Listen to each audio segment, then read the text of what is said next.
Mubarak Egypt is still pretty much stuck in revolution mode. A new wave has swept Mubarak's successor out of power. But it is the military that had the last word on President Mohamed Morsi's ouster. Now Egypt has an interim leader with a suspended constitution. Egypt's revolution, it would appear, is still unraveling 2 years after Hosni Mubarak. So what exactly is going on in Egypt? And where does the future of Africa's one-time economic and political powerhouse lie? And how do the unfolding events in Egypt impact the region and the international community? Well, joining us from Washington, D.C. to discuss this issue is Dr. Edman Gareb, a scholar and expert in Middle Eastern affairs. And a little later on in this program, Ahmed Shahawi, the editor-in-chief, Middle East News Agency, will also be a part of this program. But we are also being joined now by Dr. Khalid Dawood, a political analyst at Al Ahed organization and the spokesperson of the National Salvation Front. But first, let's take a look at what's happening in Cairo. The military may have had the last word, but it was wave upon wave of protests mounted by millions of Egyptians that forced President Mohamed Morsi out of office midweek in what will go down as the most dramatic 48 hours of the country's turbulent post-Mubarak era. The army has a policy which, number one, is not to be involved in the political life of Egypt, number one. Number two, not to rule Egypt politically. There is no more SCAF. Thirdly, is to protect the Egyptians, the entire Egyptians, from any threat. Egypt, 2 years after Hosni Mubarak, its autocratic ruler for over 30 years, is still stuck in revolutionary mode. Morsi's one-year turbulent and controversy-ridden term ended just as dramatically as that of his predecessor. The Egyptian military removed Morsi from power and suspended the constitution. Adli Mansour, the Supreme Justice of Egypt's Constitutional Court, was sworn in as interim president at the Constitutional Court in a ceremony broadcast live on state television. I receive with extreme pride and appreciation the order of my appointment to become president through the next transitional period, from those who have the power to issue it to the great people of Egypt after June the 30th that came to correct the path of our glorious revolution. Mansour now takes the helm of a nation gutted by deep divisions over the army's ouster of its first freely elected president, following days of deadly clashes between his Islamist supporters and their increasingly numerous opponents. General Abdel Fattah al-Sisi, the head of the powerful armed forces, in a televised address to the nation after meeting with a group of civilian political and religious leaders, said Mansour will assume the presidency on an interim basis until a new presidential election is held. Celebrations broke out across parts of Cairo and other Egyptian cities soon after this announcement. The streets were roaring with celebratory chants, music and fireworks as the army declared its roadmap for Egypt. We'll have to work with the Egyptians. In the meantime, the African Union has suspended Egypt from its membership through a resolution of its Peace and Security Council. That resolution was arrived at during a session chaired by the African Union Commission chairperson Dr. Dlamini Nkosazana Zuma in Addis Ababa, Ethiopia. In its Charter on Democracy, Elections and Governance, the African Union takes a very dim view of unconstitutional change of power. As mandated by the relevant AU instruments, Council decides to suspend the participation of Egypt in AU activities until the restoration of constitutional order. Critics say the Muslim Brotherhood experiment fell quickly because it was wrong, and what is built on a wrong principle will definitely fall. As Egypt hits the roadmap to another fragile transition, it would be important that the country avoids the old pitfalls that saw it quickly relapse into another uprising so soon after the fall of Hosni Mubarak. Indeed, the world has been following very closely the developments in Egypt this past week. Khaled Dawood, first to you in Cairo. Can you just begin by explaining to us what happened there in Egypt? It was supposed to be an electoral democracy there in Egypt, but Egypt's democratically elected president was deposed there this week. What is your general understanding of the meaning of all this? Well, I disagree with those who would see what happened in Egypt as a kind of decision by the army to depose a president. I think it was mostly the Egyptian people who deposed the former Egyptian president. It was the will of the people who won in the streets, because more than 20 million Egyptians have been gathering in non-stop demonstrations for 4 days since June 30 with one message to the former president saying that you have to leave. Unfortunately, the former president rejected this kind of proposal by the people. He insisted on holding to power, claiming that this is his own legitimacy through the ballot box, but also the legitimacy comes from the people. And what we were proposing was to go back to the ballot box again and hold early presidential elections. But the former president refused, and also his group, the Muslim Brotherhood, also refused to go back and attend the national talks and insisted on confrontation. Was this the only solution, though, to that whole situation? Because the president had also proposed a national reconciliation plan. I mean, the roadmap given by the army, was that the only solution? This was not the roadmap given by the army. This was a very delayed, late solution, because what he was proposing was totally different from what the people wanted in the street. They wanted him personally to be out because he proved to be loyal only to the Muslim Brotherhood group. He was threatening the division of the country. He almost put us on the verge of civil war, claiming because he's a member of the Muslim Brotherhood group that he can determine who's a religious person, who's Muslim, who's not Muslim, and that drove us away from the goals of the January 25th revolution, which is to improve the living standard of Egyptians, which to provide more freedoms. But the former president had fights with everyone, with the judges, with the media, with the armed forces, and with the Egyptian people, and that's why he had to leave office, and unfortunately it ended this way. Many will argue, though, Khaled, that it's been protest after protest for Egypt this past year or so. Did the president really have any leeway to rule? Because every other day, people were on the streets. Did he have much time to do what he was supposed to have done? Well, unfortunately, people were out on the streets because of his policies, because he issued something called the Constitutional Declaration on November 22nd, in which he gave himself exceptional powers, which not even a pharaoh in Egypt had enjoyed. He gave himself the right to issue whatever laws he wanted, that you cannot even appeal those decisions in front of any court. He gave immunity also to the committee that was drafting the Constitution. We were appealing to him to give us some more time, 2 months, to discuss the Constitution further, but he refused and abused the majority, the small majority his group had in the committee drafting the Constitution. He appointed a very weak, inefficient prime minister and refused our demands to change him and have a more national, respectable figure. He wrote the election law on his own. Unfortunately, this was very late, very dishonest to suggest even that there was any way out from this. This is not a military coup. This is the will of the Egyptian people. All right. Gareb, in Washington, D.C., this is not a military coup. It's the will of the people. You've been following this from Washington, D.C. What's your understanding of what's happening in Egypt? Well, clearly, this is a revolutionary situation. I think President Morsi was the elected president, democratically elected president. On the one hand, to be fair to President Morsi and to his government, look, Egypt has huge, complex problems, and nobody can solve them in 1 year or 2 years or 5 years. But the problem was he did not show that there was a plan to begin to work on resolving these problems.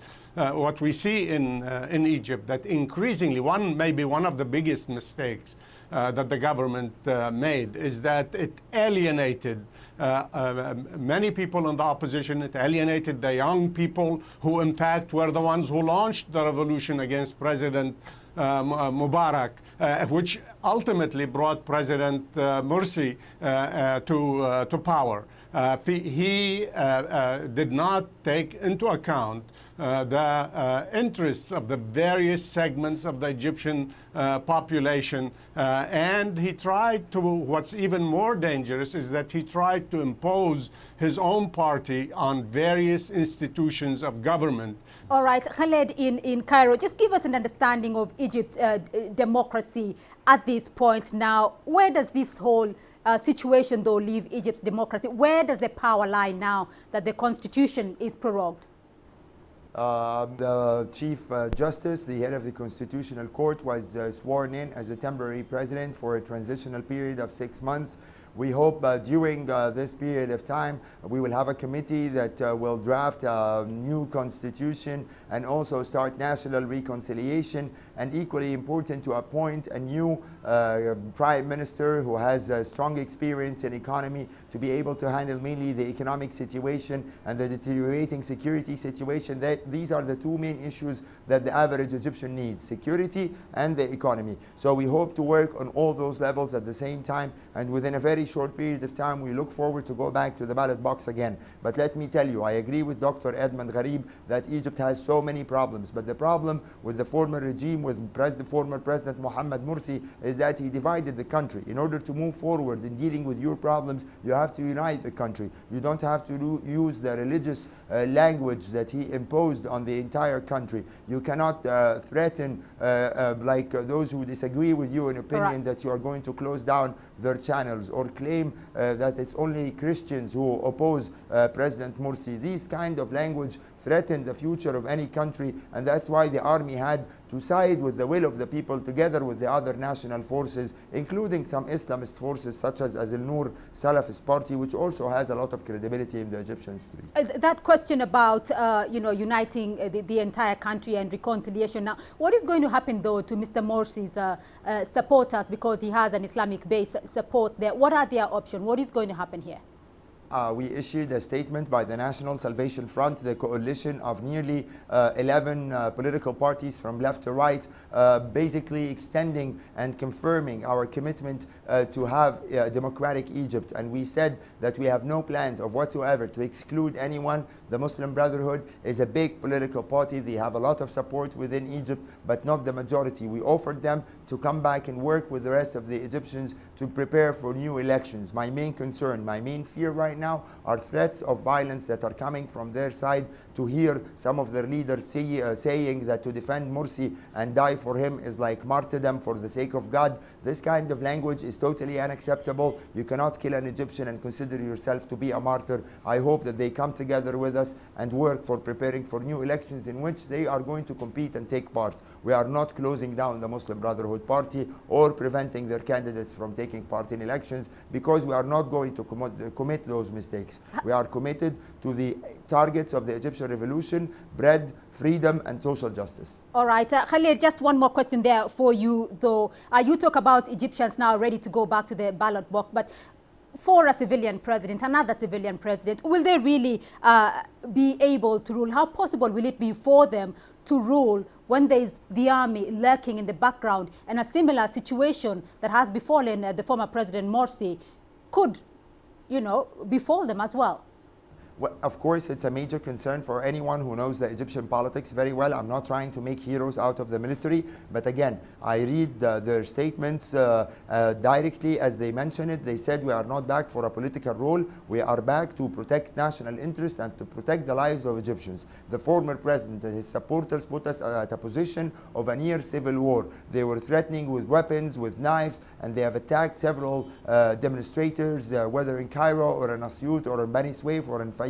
So unfortunately, the army had to interfere as an institution, mainly related to security more than anything else, and protecting the lives of Egyptians. We made the revolution against former President Mubarak, not to get back military dictatorship. We want to assure a democracy, and the head of the Constitutional Court now is the president, not an army general. So I hope we will learn from our mistakes, and any president will seek to unite the Egyptian people and not to divide them like former President Morsi did. All right, Dr. Gharib in Washington, D.C., I'll just put that to you as well. Will it be possible for a future civilian president in Egypt to rule with the army lurking in the background? Well, clearly the army is going to be a player. The army is one of the major institutions in Egypt. It has a lot of influence. It has, in fact, it has millions of people who work for it, in fact, in various industrial projects as well as agricultural ones, in addition to the regular military. So, but what I see, the role of the military is sort of being, this time, I think they've learned some lessons from the past, but we'll have to wait and see if that's the case. They want to be sort of the protector of the institutions of the Egyptian state and to prevent chaos. This was what I think they tried to do this time, and they were primarily called upon by the millions of Egyptians who expressed their opposition clearly to the government of President Morsi. But I think, as Khalid mentioned, and this is very important because this is also something that I've been hearing from statements coming from the Tamarrud, which is the young people's organization, which has launched these protests, which ultimately brought down President Morsi. Right. They have said, we want the army to play a role as a protector, in a sense, to prevent violence in Egypt, but we don't want the military to return to power in Egypt, which is, I think, is a very clear message that the environment, political environment is changing. Many of the people don't want to see military rule again, even though they welcomed the role of the army in this case. All right, Dr. Edmund Gareb, we'll leave it there for the moment, but we'll return to this program shortly. Dr. Edmund Gareb and Khaled Dawood, a political analyst at Al-Ahed organization and the spokesperson of the National Salvation Front. Thank you very much both. We will be returning to this program shortly.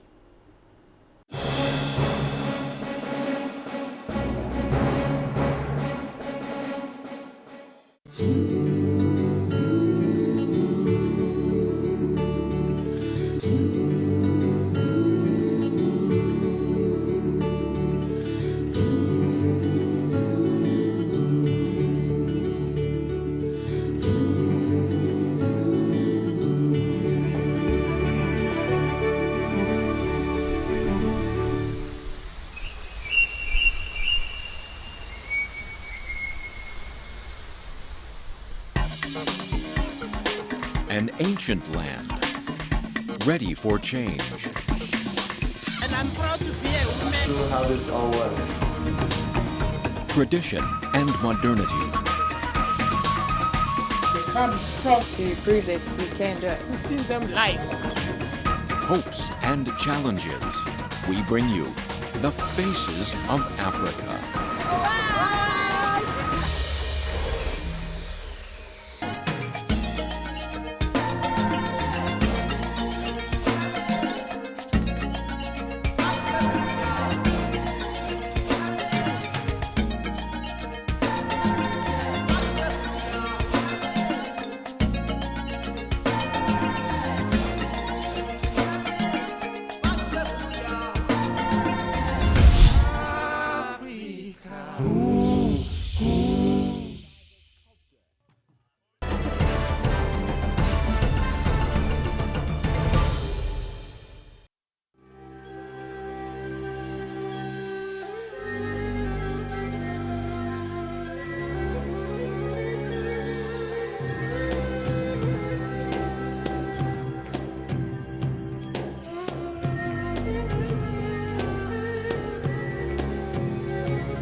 Welcome back to the program. Now, socio-economic issues were at the center of the revolution that toppled Mubarak. So how did Morsi address or fail to deal with these issues? And what is the state of Egypt's economy today? Well, joining us from Washington, D.C. still is Dr. Edmund Gareb, an expert in Middle Eastern affairs. And joining us now from Cairo is Mr. Ahmed Shekawi, the editor-in-chief of the Middle East News Agency. Gentlemen, welcome to the program. Dr. Gareb, let me start off with you. You mentioned the role of the army in Egyptian affairs. Well, more than a year ago, the crowds there in Egypt were hostile to the military. Now they have embraced the army as the guardians of stability. What changed during that time? Well, I think what has changed is that the situation in Egypt has deteriorated rapidly. The government appeared to have lost control of the situation. Many people began to question its legitimacy. The fact that we saw one of the largest, probably, protest movements not only in the history of Egypt, but maybe even in the history of the world, emerge in such a very rapid way, demanding change. Demanding, in fact, in the beginning they demanded that the Egyptian president change the way he was running the show in Egypt.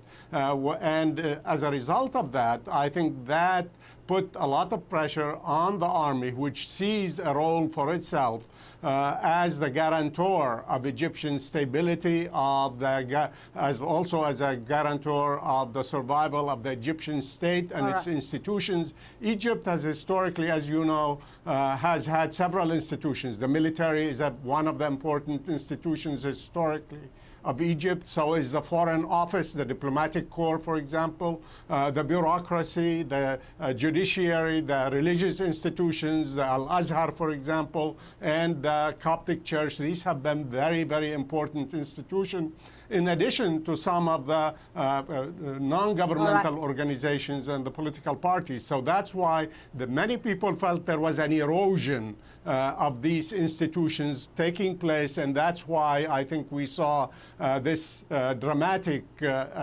development over the past several weeks in Egypt. All right. Ahmed, in Cairo now, the army's roadmap for a technocratic government and a short transitional period before parliamentary elections and so forth. Can Egypt, though, afford to go through that transition cycle again after 3 tumultuous years? Yes, this roadmap for coming back to democracy again is for some of the Egyptians. Some of Egyptians see that it's a little bit ambiguous, vague. So what is the mechanisms to implement the promises, the democratic promises put in this roadmap? How they can do? The new head of state has sworn in, and we do not know what is his job, what is the function of the new head of state. Is he a president? And what is what you will do with the elected president Mohammed Morsi? So it's not clear. Of course, though, Ahmed, the Supreme Justice of Egypt, Supreme Constitutional Court, has been sworn in there as the new leader. What is the meaning of that, though, now? The constitutional chief now as the leader? The military needs somebody as a head of state to sign the decisions, but the de facto ruler will be the military man, the Minister of Defense, who will be the new ruler of Egypt. So he is the de facto leader. The other guy in the constitutional court, the head of the constitutional court, will sign the decisions because we don't know what is the job description. All right, Dr. Gareb, though, what might be expected here from the military? Will the military be ruling, though, from the back door? Well, there's no doubt that the military is going to be a major player there, but I think as one of the things that shows that there has been at least some change. This time they did not form a military council to rule as they did after the overthrow of President Mubarak.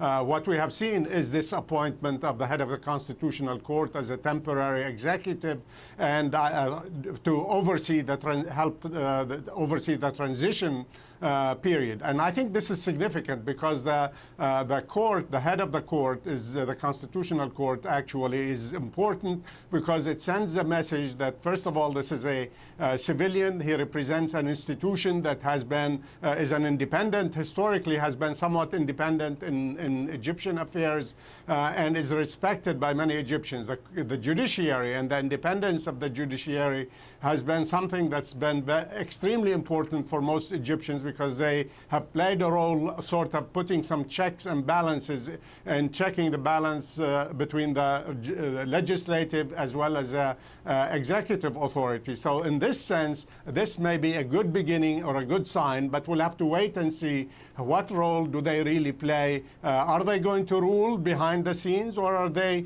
going to allow these the new president, the new technocratic government, which is going to deal with Egypt's, try to deal with Egypt's economic, social problems, which are huge, or are they going to try to dictate? If they try to dictate, I believe this is going to create new problems in Egypt, and they will find themselves opposed even by the people who are leading the current movement in Egypt. All right, Dr. Gareb, I just want to get your understanding of the reaction of world powers there. Now, China said in their statement that they respect the choice of the Egyptian people. Some Middle Eastern countries have sent congratulatory messages. How are you reading the reaction of the world leaders here, of the international community, over the situation in Egypt? Clearly the whole world is watching what has been going on in Egypt. I think many people, of course, definitely in Egypt, but certainly in the region, first of all, because what's happening in Egypt, what happens in Egypt is going to affect also the situation in many other parts of the region. It may inspire others to follow suit, for example, in some of the countries which have been ruled by groups and organizations and parties similar to the Brotherhood. It may make these groups even more entrenched. The rest of the world, of course, they are also very much concerned. In the United States, one of the main things that the U.S. Has said that it's very much concerned about is, first of all, the transparency of what happens, the continuation of the democratic experience in Egypt, and also that there will be no arbitrary arrests of the president and of the leaders of the Muslim Brotherhood or of other political leaders. All right, Ahmed, of course, these developments are being watched very closely in the Arab North, particularly in Tunisia. What's the reaction there? Till now, we don't have clear reactions from Libya or from Algeria and Morocco. And I think that it would be some negative reactions coming from Tunisia that the Islamists are governing there. So ousting the Islamists and the Muslim Brotherhood in Egypt wouldn't be liked by the Tunisians and the Tunisian government ruled by the Islamists. And I think that's in Libya. But when see the Gulf countries in Asia, and I think that most of them welcomed Saudi Arabia, sent a congratulatory message to the new head of state in Egypt before he sworn in, even before he sworn in, and the United Arab Emirates also welcomed and said that it would follow with satisfaction what is happening in Egypt and the ousting of the democratic government in Egypt. And in a whole, I think that the intervention, the military intervention in a democratic process wouldn't help the future of Egypt. All right, Mr. Ahmed Shakawi, the editor-in-chief, Middle Eastern News Agency, joining us from Cairo, and Dr. Ahmed Gareb joining us from Washington, D.C. Gentlemen, thank you very much for staying with us here on Talk Africa. This is Beatrice Marshall in Nairobi. Bye-bye for now.